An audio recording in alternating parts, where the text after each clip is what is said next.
Olá, novamente uma nova edição do Saúde Online, trazendo uma super especialista para vocês, tirarem todas as dúvidas que, porventura, ou com certeza, todos nós temos. E, antes de mais nada, agradecer aos nossos patrocinadores, a Remax, a Azurra Seguros e a Vasculine. Mas, antes de mais nada, compartilha, dá o like e inscreva-se. Eu quero apresentar para vocês a doutora Cristina Righetti. Mas, para eu apresentar vocês, eu quero que vocês conheçam quem é a doutora Cristina Righetti. Doutora Cristina é médica especialista em cirurgia vascular e endovascular e angiorradiologia pela Sociedade Médica Brasileira e Sociedade Brasileira de Angiologia e Cirurgia Vascular. Professora da Faculdade de Ciências Médicas da UERJ, diretora e coordenadora do curso de especialização em cirurgia endovascular e angiorradiologia e idealizadora do desafio Endocurso.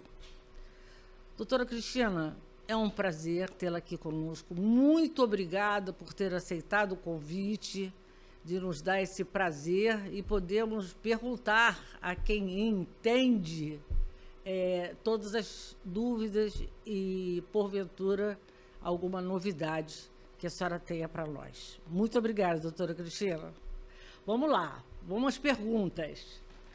Doutora Cristina, antes de mais nada, eu acho que seria bom perguntar o que é cirurgia endovascular.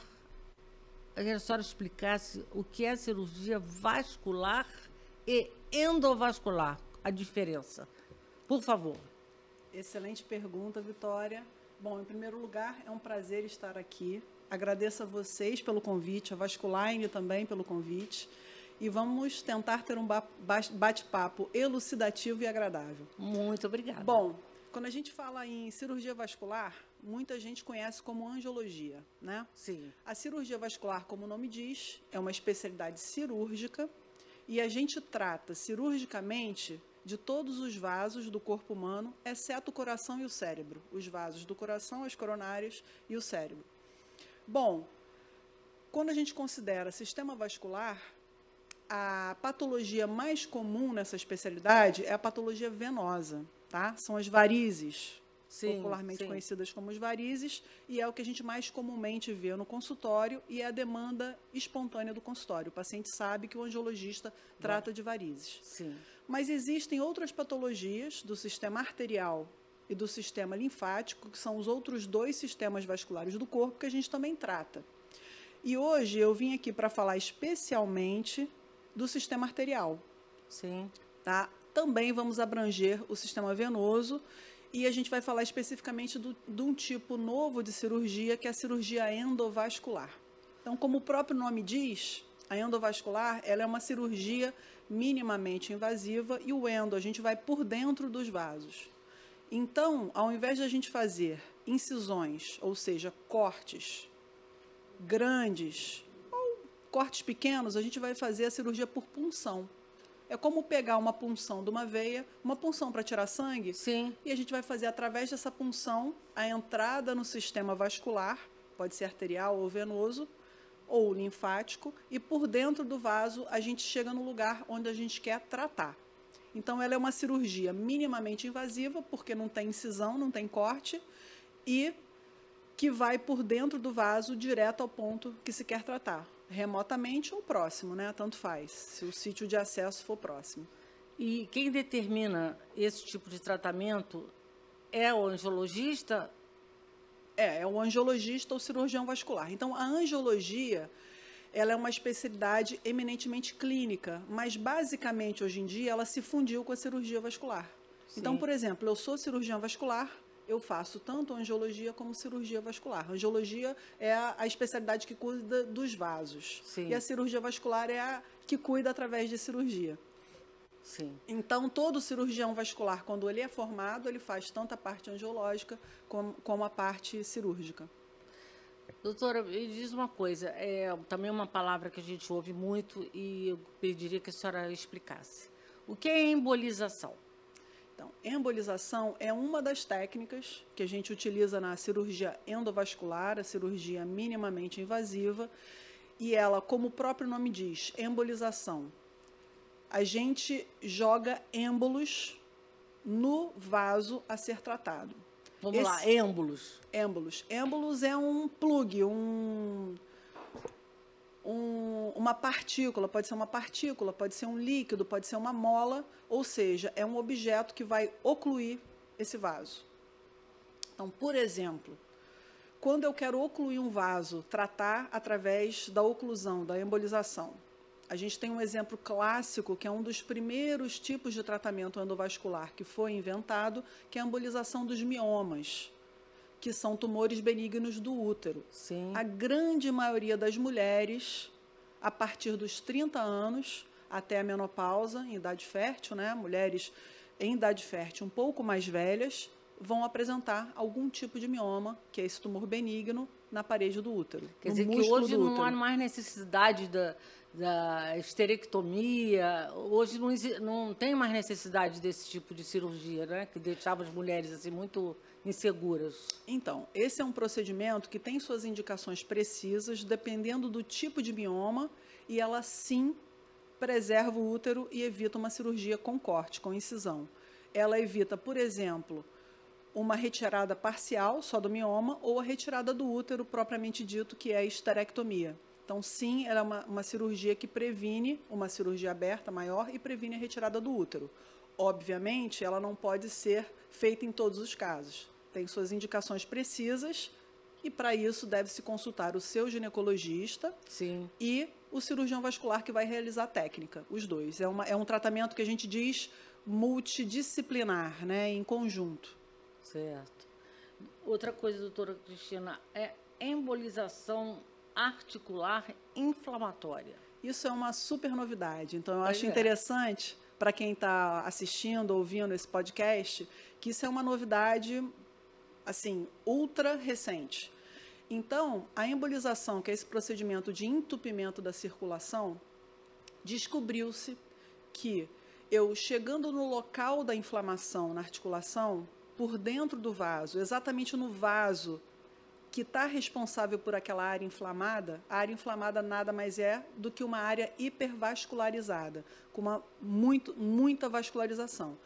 Então, descobriu-se que injetando substâncias que esclerosam, que fecham esses vasos, ou seja, diminuem a quantidade de vaso inflamado, eu consigo diminuir a inflamação. Então, eu tenho tipos de osteoartrites, ou seja, de inflamação da articulação, pode ser ela do joelho, articulação do quadril, articulação do ombro e até mesmo fascite plantar, que é uma inflamação da fáscia da planta do pé, que eu consigo, através do cateterismo, né, da cirurgia minimamente invasiva, entrando por uma punção, chegar lá naquele vasinho que irriga a sinóvia ou o tendão inflamado e entupir essa circulação, essa microcirculação. Isso pode ser realizado tanto com partículas, a gente chama de embosferas, são esferas bem pequenas, em tamanho de micra, que eu consigo entupir, ou até mesmo de uma medicação específica que consegue fazer a inflamação da parede do vaso que ele feche e termine com a inflamação local. Então, isso é um tratamento também, como a embolização uterina, que deve ser discutida com o ortopedista, nesse caso, discutido com o cirurgião vascular, que vai realizar esse procedimento, e um consenso multidisciplinar para que a indicação seja adequada. E lembra, o procedimento bem indicado é o que está mais fadado ao sucesso. Para todo tipo de... Hoje a gente sabe que a maioria das pessoas, depois de uma certa idade, tem artrose, tem a dificuldade de andar, dói o joelho, ou dói o ombro. E aí vai no ortopedista, faz a ressonância, ou faz o exame, e aí vai fazer físio, e depois passa e volta tudo de novo. E aí esse tipo de tratamento não tem reincidência, não tem... Então, quando que se começou a fazer isso? Para aqueles casos que não adianta só fazer o tratamento clínico. O paciente entra, faz o tratamento clínico. Não adianta. Ele perde peso, ele faz fisioterapia, ele faz reposição e não adianta. Só que esse paciente, além de não adiantar o clínico, ele tem um risco cirúrgico, por exemplo, proibitivo para a cirurgia. Ou seja, ele não pode botar prótese de joelho, ele não pode botar uma prótese de quadril. Então, esse é o melhor caso para a gente indicar um tratamento. Por quê? É um tratamento novo, certo? Sim. O tratamento de prótese ele é um tratamento estabelecido. Se o paciente tiver uma boa indicação para uma prótese de joelho, uma prótese de quadril, obviamente é o tratamento convencional. Por isso que eu falo, o ortopedista, nesse caso, é essencial para a indicação e para o acompanhamento do paciente. E a técnica de embolização, ela é uma técnica adicional para a abordagem. Então, é interessante enfatizar que essa técnica, ela não deve ser utilizada nos casos muito iniciais, que as mudanças no estilo de vida, a fisioterapia, uma nova qualidade de vida Sim. proporcionam uma melhora natural e esse paciente vai se beneficiar como um todo fazendo esse tratamento, assim como no paciente no estágio final, que ele não tem só uma inflamação, ele tem osso batendo com osso, ele não tem mais menisco, ele já está com a articulação muito deteriorada. Então, não adianta só fazer a embolização da inflamação. Eu vou ter que partir para uma cirurgia mais radical. Então, é aquele paciente no meio que não resolveu o tratamento clínico e que não pode operar e não pode melhorar a qualidade de vida. Então, é uma indicação multidisciplinar. Mas é uma técnica excelente. Eu digo que para fascite plantar, que pouca coisa resolve, né? O paciente tem que ficar repouso 2 meses, 6 meses, e nada resolve. Não consegue mudar mesmo, né? Não consegue mudar. E isso a gente faz ambulatorialmente. O paciente vai para o hospital de manhã e depois do almoço vai para casa. Nossa, porque é uma cirurgia minimamente invasiva. E o ortopedista nesse meio, é ele que faz a cirurgia ou são vocês cirurgiões endovasculares? Excelente pergunta. Então, assim, o que acontece? Assim como o mioma uterino, a embolização do mioma uterino e a embolização da inflamação da osteoartrite, como é uma técnica diferente de cateterismo, o ortopedista ele não está habituado com essa técnica. Então, ele não vai aprender a técnica inteira do cateterismo vascular para fazer só o procedimento da embolização da articulação. Assim como o obstetra, o ginecologista, ele não vai aprender a técnica de cateterismo vascular, que inclusive a embolização é uma técnica ultra delicada, de microcateterismo, nem é o cateterismo normal, é um microcateterismo.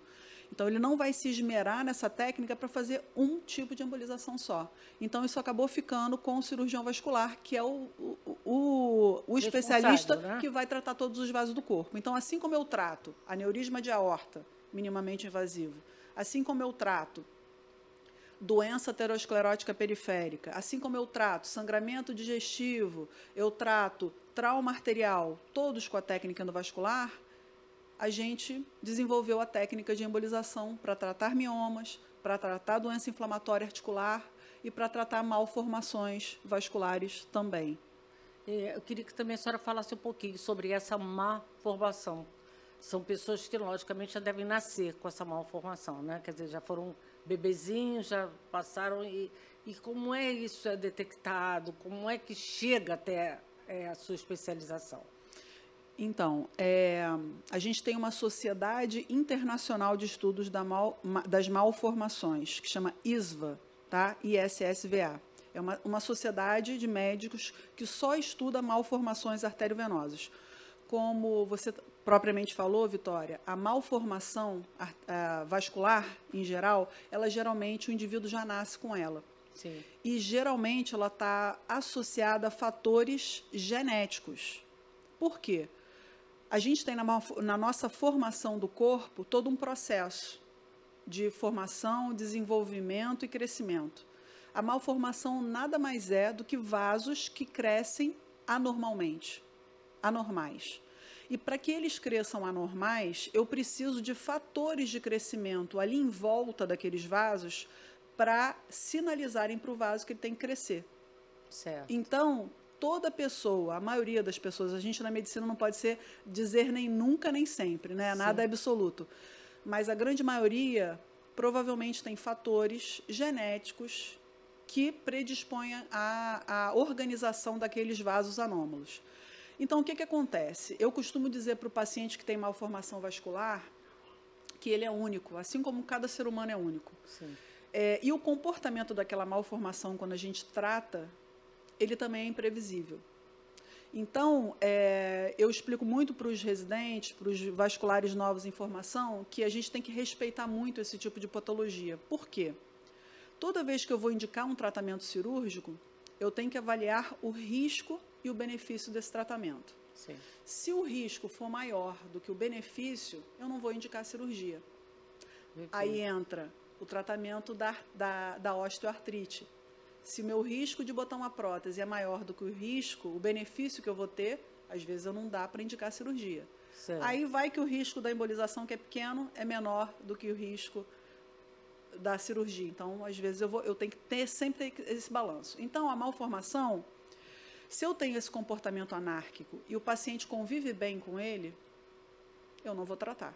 Certo. Só que, se essa malformação, por exemplo, começou a ulcerar da ferida na pele, começou a sangrar de repente, é um adolescente que faz esporte, bateu a bola, inchou, tem risco de sangramento quando faz esporte, ou uma criança que entrou na puberdade e esse vaso cresceu demais na puberdade, ou até mesmo uma criança, ou um adolescente, ou um adulto, que essa malformação causa uma deformidade anatômica nessa pessoa, que ela deixa de sair de casa, ela não consegue encontrar uma namorada, um namorado, ela fica inibida, isso atrapalha no trabalho, isso atrapalha na convivência social. Isso é uma indicação também da gente tratar, sempre pesando o risco-benefício. Então, e essa malformação, doutora Cristina, só interromper a senhora para a gente poder explicar melhor, que eu, com a minha dúvida, eu acredito que a dúvida também de quem está nos ouvindo. Essa malformação que a senhora fala é uma coisa aparente? Ela aparece? Ótima pergunta. Ela pode aparecer ou não. Então, a gente pode ter vasos mal formados em qualquer parte do corpo. Por exemplo, tem pessoas que têm malformação na língua. Às vezes a língua não cabe na boca. Ou ela tem, por exemplo, crianças que têm malformação na língua, mordem e começam a sangrar. Isso é um exemplo. Ela pode ter malformação no estômago e sangrar no estômago. Ela pode ter uma malformação no intestino. As malformações que nos agridem mais esteticamente são aquelas que são externas, que aparecem. Então, uma malformação no braço, uma malformação no pé. As malformações no pé, ela ainda tem o inconveniente funcional, porque se você está pisando em cima, ela pode macerar, sangrar, macerar, virar uma úlcera, atrapalhar a sua marcha. Sim. Então, dependendo da parte do corpo, ela pode ser incapacitante ou ela pode ser só um problema estético, que também a gente deve considerar um problema. Então, as embolizações, o que a gente realiza no tratamento da malformação é o entupimento desses vasos anômalos. Antigamente, antes da embolização, existia só um tipo de tratamento, que é a excisão cirúrgica. É o quê? Eu abro no local, disseco todos esses vasos mal formados e o tecido ao redor e retiro, extirpo.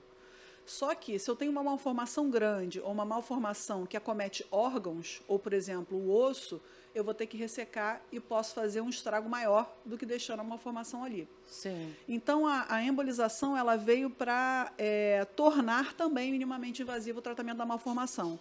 Então, eu consigo tratar através da esclerose, por exemplo, através do entupimento com cola, com álcool. Uma esclerose pode ser com álcool, pode ser com etamolim, que é a substância que a gente usa para fazer a esclerose de microvarizes.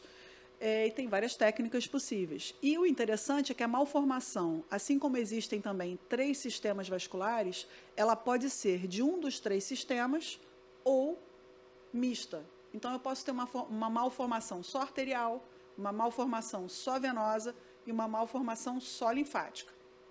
Posso ter uma malformação artério-venosa, veno-linfática, artério-veno-linfática e assim vai. E isso, como criança, né? A senhora falou que isso pode dar desde genético, né? Então significa que desde que nasce já vai ter esse problema. O que a criança pode apresentar, ou o jovem pode apresentar para a mãe ou quem cuida ter esse sinal que tem alguma coisa que precisa ser tratada?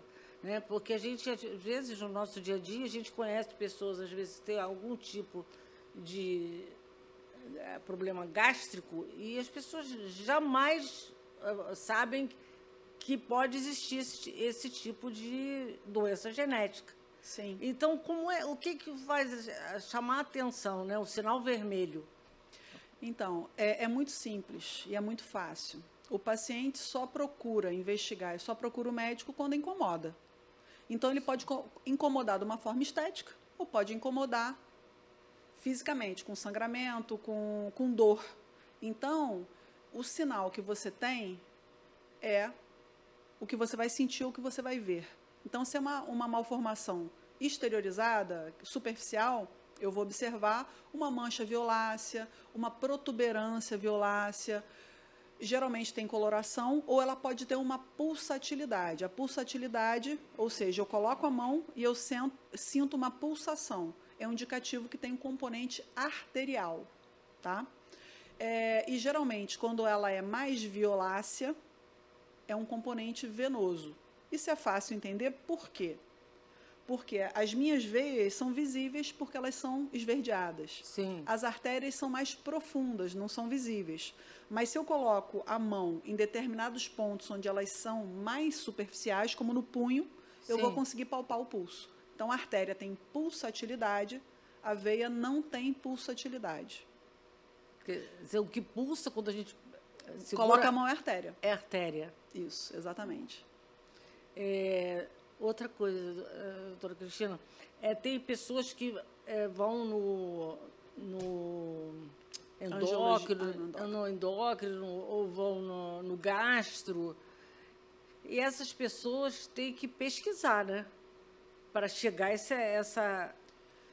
Então, que eu falei que podia ser no estômago ou no intestino, aí dá uma assustada, mas a gente só descobre que tem no estômago ou no intestino quando o paciente apresenta algum sintoma. A gente não pesquisa isso ativamente. Sim. Isso as malformações, ainda bem, são raras, porque são patologias complexas, como eu falei, porque elas são anárquicas, e elas vêm no DNA da pessoa, são fatores de proliferação, de crescimento vascular que indicam para as células vasculares se multiplicarem e daí viram um conglomerado anárquico de vasos.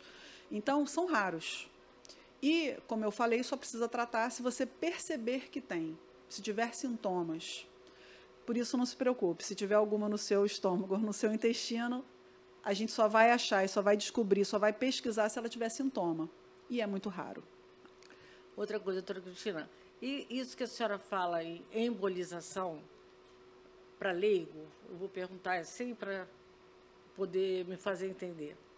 Seria mais ou menos o que a gente já sabe, já conhece, o stent? Seria colocar assim um stent, mas seria em veia isso?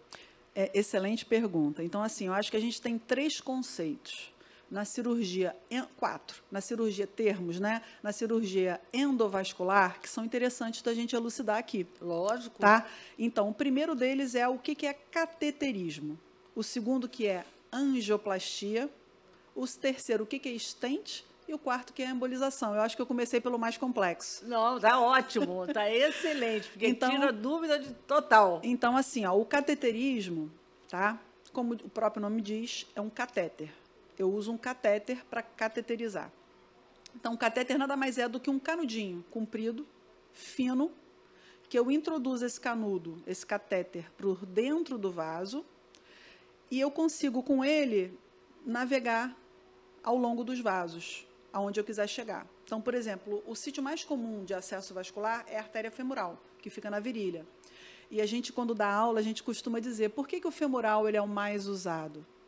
Sabe aquele ditado que todos os caminhos levam a Roma? Sim. Da femoral, eu estou perto do dedo do pé e estou perto do topo da cabeça. É a equidistante. Então, ali eu consigo chegar em qualquer lugar do corpo. Nossa. Todos os caminhos levam a Roma. Então, além disso, tem outras características anatômicas que a femoral é o vaso mais usado. Mas, bom, além de eu chegar fácil em todo lugar, eu entro com esse canudinho pelo vaso e eu consigo chegar em qualquer local. E para que serve o catéter? Ele serve para eu injetar o contraste, já deve ter falado de contraste iodado, contraste de iodo, tem alergia a iodo, não tem alergia a iodo. Então, esses exames de cateterismo, eles utilizam o contraste mais comum para a gente contrastar os vasos e conseguir enxergar os vasos, o contraste iodado. Por isso que é muito comum, quando eu vou fazer um cateterismo, tanto o médico quanto o enfermeiro, primeiro o médico pergunta, você tem alguma alergia a iodo? Sim. Aí se você falar, não sei, come camarão? Porque o camarão tem a ver Sim. com iodo e se você tiver uma alergia, a gente desconfia já e pode fazer o preparo. Isso aí eu sei de cadeira, porque eu sou alérgica a camarão desde criança. E daí, quando vai fazer exame, já tem que se precaver. Isso. Então, o contraste iodado é o mais utilizado. A gente, quando está no local que a gente quer chegar, o cateterismo nada mais é do que a navegação vascular com o catéter. Pode ser na artéria ou na veia, tá? Sim. Então, eu vou colocar, por exemplo, eu quero ver a circulação do pé. Eu vou entrar pela femoral, vou navegar até o tornozelo e vou injetar o contraste para ver os vasos do pé, tá? Sim. Então, o cateterismo nada mais é do que isso. É eu chegar, eu cateterizar os vasos. E eu uso só um catéter. E ele é apenas diagnóstico, para eu ver, enxergar o que está acontecendo. Se eu tenho obstrução, se eu tenho sangramento, o que está acontecendo com o vaso. Tá? Quer dizer, aí a pessoa chega no hospital, faz esse exame e aí que vai descobrir saber o que vai fazer. Tá. Exatamente. Vamos lá. Atualmente, a gente não usa mais o cateterismo só para exame, exceto na coronária.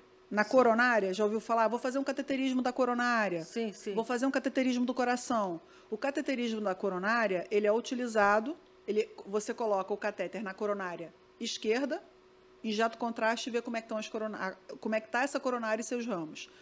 Coloca o catéter na coronária direita e observa como é que estão esses ramos. Lembra, o vascular não faz isso, é só um especialista específico, que é o hemodinamicista. O vascular são os outros vasos. Mas é o mais conhecido porque a doença coronariana é a mais prevalente na população. Bom, então, eu vou entrar com esse catéter em qualquer lugar e vou fazer. Na coronária, quando a pessoa desconfia do infarto, de uma obstrução da coronária, ele faz esse exame primeiro. O cateterismo. O cateterismo. No meu caso, a angiotomografia, você já ouviu falar? É um exame de tomografia com contraste iodado. Mas não tem nada invasivo? Não. Como ele é menos invasivo, eu só injeto aqui na punção da veia, não preciso botar catéter, tá? Eu faço isso primeiro, que eu consigo ver bem os vasos. E por que na coronária eu não consigo ver tão bem? Porque a coronária, ela movimenta, ela bate, o coração bate, e ela é muito pequena. Hoje em dia existe a angiotomografia coronariana com score de cálcio, mas ainda não é um exame tão difundido. É verdade. Então, eles ainda fazem o cateterismo cardíaco. Na minha área, a gente faz o seguinte protocolo para investigar a doença vascular. A gente geralmente pede um ecocolor Doppler, que é aquele ultrassom que você faz dos vasos, que não é invasivo. Não. Eu costumo dizer que o ecocolor Doppler, ele é um detector de fumaça. Ele só vai detectar se eu, de fato, tenho alguma coisa. Sim. O detector de fumaça falou que tem uma fumaça, aí eu vou pedir uma angiotomografia, porque a angiotomografia vai tirar a fotografia da fogueira. Aí eu vou saber exatamente o que eu tenho que tratar. Aí, sabendo que eu tenho que tratar... Só perguntar, o ecocolor Doppler faz de rotina? Lugar, não, esse que a senhora falou, para detectar, ele é feito em algum determinado lugar ou é na carótida? Então, isso, ecodoppler. Dependendo de onde o paciente tiver a doença, onde eu desconfiar, eu vou pedir um ecocolor Doppler. Sim. Então, por exemplo, o paciente tem sintoma de AVC, acidente vascular cerebral isquêmico. Isquêmico é falta de sangue. Estou desconfiando de uma obstrução carotídea, um estreitamento na carótida, uma placa aterosclerótica na carótida. Eu vou pedir um ecocolor Doppler das carótidas. Estou desconfiando de um aneurisma de aorta abdominal. Posso pedir um ecocolor Doppler da aorta abdominal. Estou desconfiando de uma obstrução no eixo femoral, ou seja, nas artérias da coxa. Vou pedir um ecocolor Doppler do membro inferior. E assim vai. Sim. O ecocolor Doppler, como ele é um exame dos vasos, ele pode ser feito arterial ou venoso, que é no caso das varizes. Aí eu vou pedir um ecocolor Doppler do membro inferior. Perfeito. Tá? Então, continuando, o cateterismo ele é um exame invasivo diagnóstico. Sim. Quando a gente vai operar pelo cateterismo, pela cirurgia endovascular, as pessoas chamam popularmente, vou operar por cateterismo. É sinônimo de endovascular, por dentro do vaso. Entendeu? Então, endovascular é por dentro do vaso, nada mais do que isso. Exatamente. Perfeito. Então, quando a pessoa vai operar por cateterismo, o que a gente começa, no começo do exame, eu faço acesso vascular, punciono, que é punção, não é corte, daí eu introduzo o catéter para navegar e faço a minha primeira imagem, que a gente chama de angiografia pré-procedimento. Ou seja, na hora da cirurgia eu vou ver como é que está.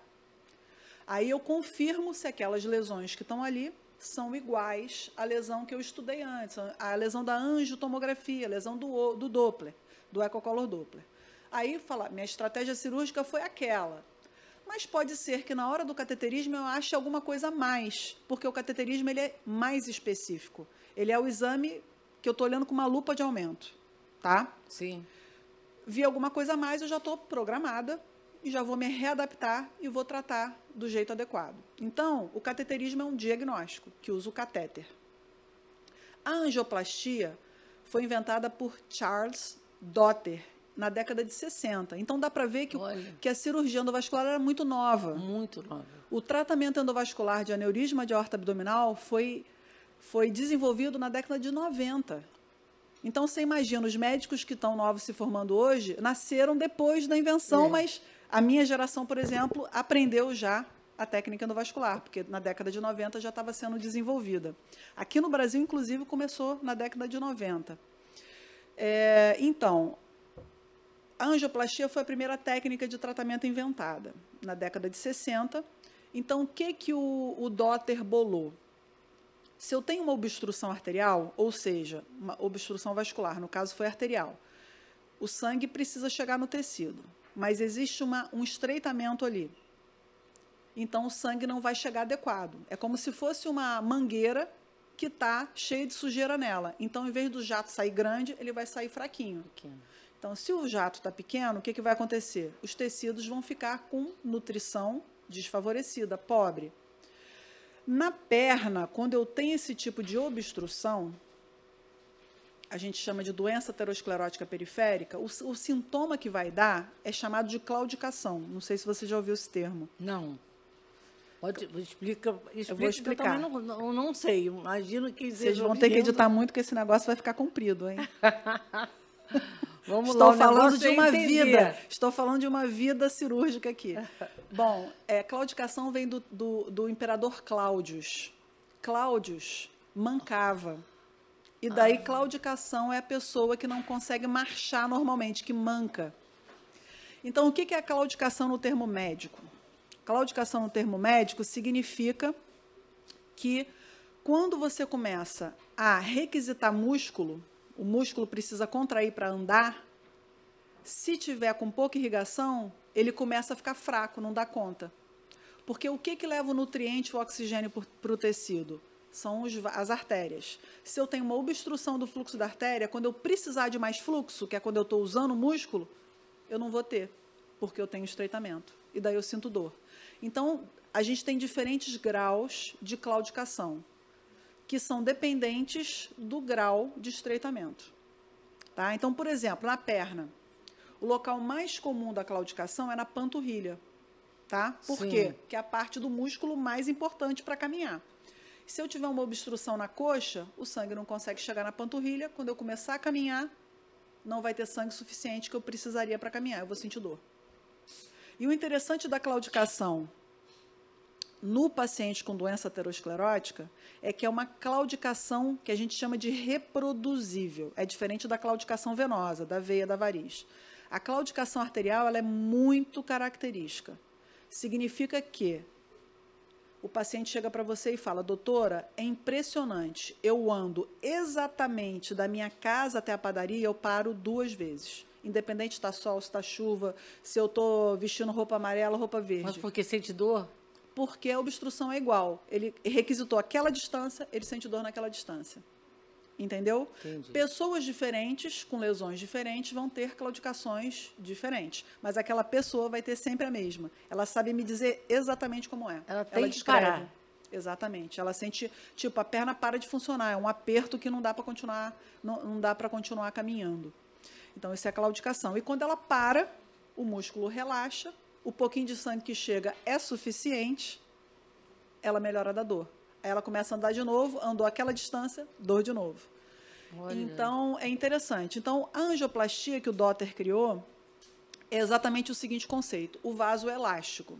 Sim. Tá? Tanto que eu sinto a pulsação, né? A pulsação Sim. é porque o coração bombeia, aperta, espirra o sangue para frente, ela dilata quando o coração contrai, e quando o coração relaxa, ela volta ao normal. Dilata, volta ao normal. Dilata, volta ao normal. Então, ela é elástica. A placa de aterosclerose, ela é dura, tem cálcio. Ela é como se fosse um osso. Tá? Obviamente, ela tem outros componentes, mas ela, diferente da artéria, ela endurece a parede da artéria. Então, o que acontece? Quando cresce uma placa, essa placa vai restringindo o lúmen, o interior, a gente chama interior do vaso lúmen. Esse termo foi muito interessante quando eu entrei na faculdade de medicina, que eu aprendi. O professor falou lúmen vascular. Eu falei, todo mundo da minha turma, o que é lúmen? Lúmen é o interior do vaso, onde passa o sangue. Então, o lúmen, o interior, ele vai restringindo. O Dotter pensou, se eu entrar com um catéter e na ponta desse catéter eu colocar um balão, o balão é o quê? Ele, no seu, é um dispositivo elástico, significa o quê? Se eu encher, insuflar o balão, ele fica grande. Se eu desinsuflar, ele fica pequeno. Não é isso? Sim. Balão de festa de aniversário. Sim. Ele, sem estar com ar, ele fica chatinho, isso. Pequenininho.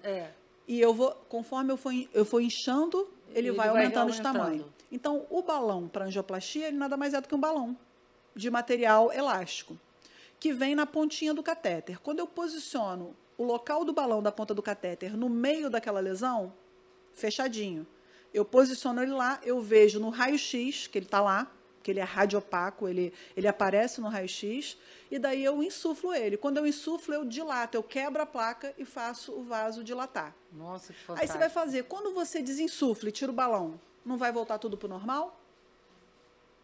Não volta tudo normal. Por quê? Por quê? Porque você fratura a placa. E quando o sangue passa, o sangue por si só consegue abrir o vaso. Aí o vaso volta ao normal. Quer dizer que o balão não fica dentro. Não, o balão só serve para quebrar, expandir. Desinsuflo, tiro o balão e o fluxo de sangue por si só vai manter agora o vaso, que aí ele consegue expandir. Ele não fica mais fechado. Aí, da onde vem o stent? O stent é um caso à parte. É muito interessante como foi inventado. Sabe o que significa a palavra stent? Não. Não é uma palavra que a gente consegue pegar a semântica dela e como endovascular, que é dentro do vaso. Sim. Stent é um sobrenome de um dentista inglês. Fantástico. Charles Stent. Então, o Stent, o senhor Stent, ele era dentista naquela época, dentista fazia cirurgia também, assim como tem bucomaxilo, dentista que opera. Então, ele era o médico, o dentista médico que operava a face. E daí, pessoas que precisavam reconstruir a face, ele inventou um arcabouço metálico para sustentar essas reconstruções. E o stent nada mais é do que um arcabouço metálico. Nossa, interessantíssimo, né? Que aula, gente. Então, o stent nada mais é do que um arcabouço metálico no formato tubular, no formato do vaso. Ok? Ok. Então, o que acontece? Tem placa de cálcio, placa aterosclerótica, como eu disse, que ela não é só de cálcio. Ela tem também fibrose. E a fibrose, a gente sabe que ela é elástica. Só que ela é como se fosse uma cinta elástica, bem apertada. Então, o que acontece? Quando eu coloco o balão nesse tipo de placa, insuflo, ele vai abrir.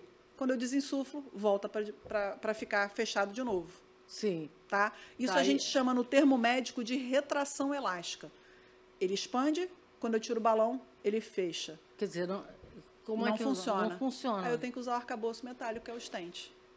Perfeito. Então, o stent veio disso aí, da necessidade de uma angioplastia que não funciona. Aí eu boto o stent. E depois disso vieram vários outros materiais que a gente pode discutir em outras conversas. Com certeza, né? Porque eu tenho absoluta certeza que a maioria das pessoas já falou ou já ouviu falar em stent. E realmente ninguém poderia descobrir, a não ser vocês, né, que trabalham com isso até, e estudiosos que sabem o significado de stent. Porque a pessoa fala que vai botar stent e fala, eu vou fazer uma cirurgia. Né? E aí a pessoa fala, nossa, vai fazer cirurgia no coração, já vê uma coisa muito macro. E, Sim. na realidade, a sua explicação é fantástica e a gente já aprendeu, né, o que é tudo isso. Doutor, deixa eu fazer uma pergunta, a senhora, uma pergunta bem simples, mas que a gente também ouve direto. Por que fala que a panturrilha é o segundo coração? Nossa, essa pergunta é ótima. Então, o que acontece? Como eu falei, a gente tem a circulação arterial e a circulação venosa e linfática. A arterial, que são as artérias, tem a parede mais espessa e muito elástica, porque elas têm que levar o sangue para os tecidos com a ajuda do coração. Contração do coração empurra o sangue para lá. A pressão arterial que a gente mede é Sim. justamente a pressão que o coração dilata a artéria. Por isso que a gente mede aqui, na altura da braquial ou no punho, que é onde eu falei, elas são mais superficiais. A artéria braquial Sim, nesse sim. segmento e a artéria radial nesse segmento. Então, aí que eu meço, A pressão. vou fazer a aferição da pressão arterial. Primeiro, as artérias, elas são impulsionadas, o sangue é impulsionado pelo coração. Mas e na hora de voltar pelas veias? Quem impulsiona de volta? Então, a gente tem mecanismos, e no caso do membro inferior, a gente tem um detalhe sórdido, que não só tem que voltar, mas tem que voltar contra a gravidade. Afinal de contas, a perna é que está mais longe do coração. É verdade. Certo? Então, o que a panturrilha faz, a contração muscular, ela comprime as veias e espirra o sangue para cima. Essa contração, ela comprime e vai espirrando o sangue para cima. Então, ela bombeia o sangue de volta das veias, de volta para o coração. A artéria leva com o batimento cardíaco e a veia retorna o sangue para ser purificado no pulmão. Então, o coração periférico é um nome perfeito, é dado porque a panturrilha bombeia, espirra o sangue de volta para o coração. E a gente não só tem a ajuda da panturrilha, mas também da flexão plantar. A planta do pé, ela é repleta de lagos venosos. Por quê? Tudo que vai para baixo fica acumulado lá. Sim. Quando eu faço esse movimento de flexão plantar, eu comprimo e espirro de volta junto com a panturrilha para o coração. Por isso que a gente fala, o que é ruim para as varizes? O que é ruim para as veias? Ruim é ficar muito tempo em pé parado, porque a panturrilha não está funcionando e a gente está com o efeito da gravidade. E sentado com a perna para baixo parado, pelo mesmo motivo. O sangue não consegue voltar. E por que pessoas mais idosas, que têm restrição de movimento, que não conseguem andar direito, ficam com a perna inchada? Porque elas não têm a flexão plantar direito e a contração da panturrilha boa, como elas deveriam ter. Então, qual que é a dica? A dica é mobilidade e musculação para que a sua marcha envelheça bem com você.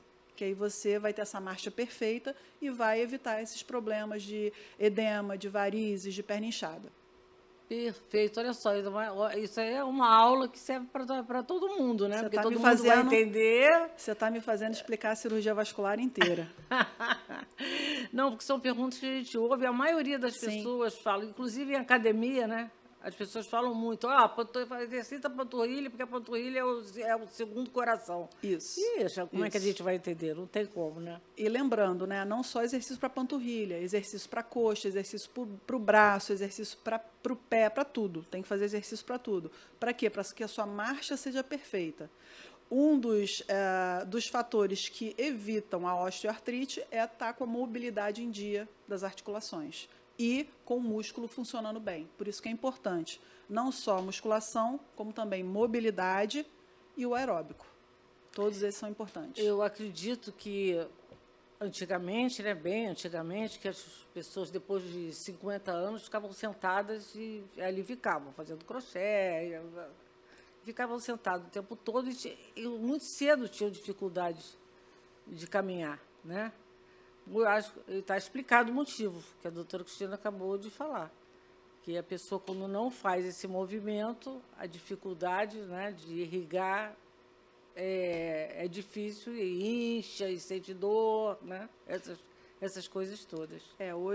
Hoje enxergamos mais longe, pois estamos sentados em ombros de gigantes. Então, o que acontece? O conhecimento ele é exponencial. Quanto mais Sim. conhecimento temos, Sim. mais sabemos e melhor vivemos. Por isso que hoje a gente sabe da importância do exercício físico. Mas lembrando, tudo em excesso faz mal, até exercício. Então, nem exercício de menos, nem exercício de mais. Hoje, a Associação de Cardiologia Americana, no consenso deles, eles recomendam pelo menos 150 minutos semanais de aeróbico, que daria meia hora 5 vezes na semana, e 2 vezes musculação, mínimo. Isso é o recomendado. Bom, isso aí eu acho que todo mundo vai captar, né? Vai para a academia e faz isso, faz aquilo, pelo menos isso sabe que é essencial, né? Sim. Isso é uma das razões de nós termos o Saúde Online há tanto tempo, porque nós ouvimos professores, não médicos só, professores, para nos ensinar aquilo que nós não sabemos e o que pode nos dar qualidade de vida, que pode nos ajudar a perceber certas coisas em um amigo, em um parente. E nós estávamos trazendo pessoas como a doutora Cristina, que está falando sobre coisas que acho que nem eu imaginei que isso fosse acontecer. Doutora, deixa eu fazer uma pergunta à senhora, porque uma das coisas que a gente falou aqui, eu queria perguntar o que é isso? O que isso vai fazer assim, em prol de uma medicina cada vez mais específica? Eu falei aqui que a senhora era idealizadora de um desafio. Idealizadora de um desafio é muita coisa. Aí eu queria saber, que desafio é esse que a senhora idealizou? Então, isso é a minha mais recente paixão, digamos assim. Eu e o Dr. Marcelo Lacativa, nós somos sócios nessa empreitada de educação médica. E a gente tem um curso de especialização em cirurgia endovascular. Então, é para médicos, cirurgiões vasculares já formados, tá? Que já acabaram sua residência, que já atuam em cirurgia vascular, para eles se especializarem, se esmerarem na técnica endovascular. E daí, eu tive a ideia da gente fazer uma divulgação, levar o ensino endovascular, aquilo que eu falei sobre novos dispositivos, outras técnicas ainda mais mirabolantes do que a gente falou aqui, para todos os locais de formação de cirurgia vascular do Brasil. Nossa! Então, a gente começou pequeno no Rio de Janeiro. O Rio de Janeiro tem exatamente 20 serviços médicos de formação de cirurgiões vasculares. A gente chama isso de residentes ou pós-graduandos. São médicos que se formaram, já são médicos, e estão aprendendo a cirurgia vascular. Tá? Isso é a residência, para ganhar o título de cirurgião vascular. Então, existem 20 locais aqui no Rio que formam, dentre eles, os hospitais universitários, a UERJ, da qual eu sou professora e formo residentes, a UFRJ, que é a federal, a UF, que é a outra federal do Rio, e a Unirio, terceira federal do Rio. Então, a gente tem essas 4 universidades, temos hospitais municipais, como, por exemplo, Salgado Filho, temos hospitais estaduais, e temos hospitais federais, como Servidores do Estado, Andaraí, etc. Então, que já tem essa residência. Que já tem essa residência. São 20. Só que, nos hospitais públicos, não existe acesso a todos os materiais endovasculares e a todas as técnicas. Então, qual foi a nossa ideia? Fazer de uma forma lúdica, de competição de conhecimentos endovasculares, estimular eles a estudarem e apresentar os materiais e as técnicas para esses serviços. Então, a gente faz um período de treinamento de 4 meses, que culmina numa competição de conhecimentos endovasculares. Nossa, prática. Fantástico. Então, tem os casos clínicos e os médicos têm que escolher quais são os materiais e quais são as técnicas que ele vai usar para tratar aqueles casos clínicos específicos. E daí, a gente começou isso em 2018, faz uma vez ao ano. No Rio, tem em torno de 60 residentes, nesses 20 serviços, 60 residentes. Aí, a gente expandiu isso para o Brasil. Então, a gente pega os serviços do Brasil, isso dá um trabalho danado, é loucura, mas é muito bom. E a gente pega um grupo de residentes do Tocantins, um grupo de residentes do Ceará, um grupo de residentes da Bahia, Rio Grande do Sul, Mato Grosso do Sul e etc. E todos eles vêm ao Rio. A gente faz esse evento no Centro de Convenções do Prodigy, que é o hotel do Aeroporto Santos Dumont, justamente para facilitar a chegada no aeroporto. Sim. E a gente faz um dia de competição de treinamentos endovasculares. É muito interessante, muito interessante. Quer dizer, isso já existe? Já existe. Já está funcionando. Isso. Quem tiver curiosidade, tem as postagens no Instagram Desafiando o Curso. Então, tem as postagens dos casos clínicos, para quem tiver curiosidade de ver procedimentos endovasculares, eles são todos filmados. E tem as fotos das competições, dos eventos que a gente faz, é muito interessante. A idealização foi sua? Isso, e a gente faz em parceria, eu e Marcelo Lacativa, que é o meu sócio do curso. Que é do desafio Endocurso. Endocurso. Isso aí. Né? E você já tem quantos alunos, quantos médicos que estão participando? Ano passado, a gente teve 96 residentes participando. E isso vai só aumentar. Esse ano está marcado o desafio para o dia 28 de setembro. Então, a gente vai começar o treinamento deles em junho, julho, agosto, setembro, e finalizando no final do mês. E estamos super animados. Que bom. Com essa competência toda, né? E até, além de tudo, dá uma segurança muito grande, né, no que está passando para quem está começando, né? Sim. Né? Então, eu fico muito feliz de estar trazendo para vocês um saúde online dessa qualidade, de mostrar para vocês que o médico ele não para na hora que ele acabar a faculdade, que ele tem que continuar. E essa continuidade praticamente é a vida toda. Porque a senhora com certeza já é formada há algum tempinho e a senhora está estudando até hoje e entrando em desafios criados para melhorar cada vez mais a condição da pessoa ser um médico, ter aquela especialidade e poder desempenhar com segurança, né, aquilo que está fazendo. Porque, afinal de contas, a nossa vida acaba sempre na mão de um médico, né? Isso não tenha dúvida. Doutora Cristina, a senhora quer deixar alguma mensagem para as pessoas que estão nos ouvindo, nos vendo, em função de todo esse trabalho que a senhora executa aqui no Rio de Janeiro, né? A senhora, com certeza, está em vários hospitais, fazendo todo esse tipo de procedimento. E a senhora queria deixar alguma mensagem, poderia deixar alguma mensagem? Em primeiro lugar, eu gostaria de parabenizar vocês pela iniciativa. Eu acho que informação nunca é demais. Sim. E, assim, acredito que a evolução da mídia social, da tecnologia, ela nos favorece muito. Sempre, obviamente, procurar um cirurgião vascular em caso de dúvida. É importante sempre a multidisciplinaridade no tratamento médico. Eu acho que isso é uma coisa essencial. Perfeito. E qualquer dúvida, nos procurar no Instagram. Eu tenho meu Instagram próprio, que é o Cristina Righetti, o Desafiando o Curso, o Endocurso RJ, que é o curso, e estou muito feliz de estar aqui. Muito obrigada. Nós vamos deixar o seu Instagram para que as pessoas que tiverem interesse em saber mais um pouco, com certeza não vão ser poucas, possam entrar em contato também com a senhora e os próprios médicos que ainda não têm tido oportunidade de conhecer e de saber mais sobre essa inovação toda que a senhora contou aqui para nós. E, mais uma vez, quero lhe agradecer por essa forma tão gentil de ter nos ajudado a fazer um programa dessa qualidade. Isso, para nós, é muito importante. Então, mais uma vez, eu quero agradecer a Azurra Seguros, quero agradecer a Remax e, em especial, hoje, a Vasculare. Eu quero deixar para vocês um grande abraço, muito obrigada por estar... Não esquece de compartilhar, de dar o like e de se inscrever no canal. Saúde Online Oficial. E nós estaremos sempre aqui, trazendo o melhor para vocês sobre saúde e procurando, com isso, estar investindo numa melhor formação para todos aqueles que têm vontade de aprender um pouco mais. Obrigada.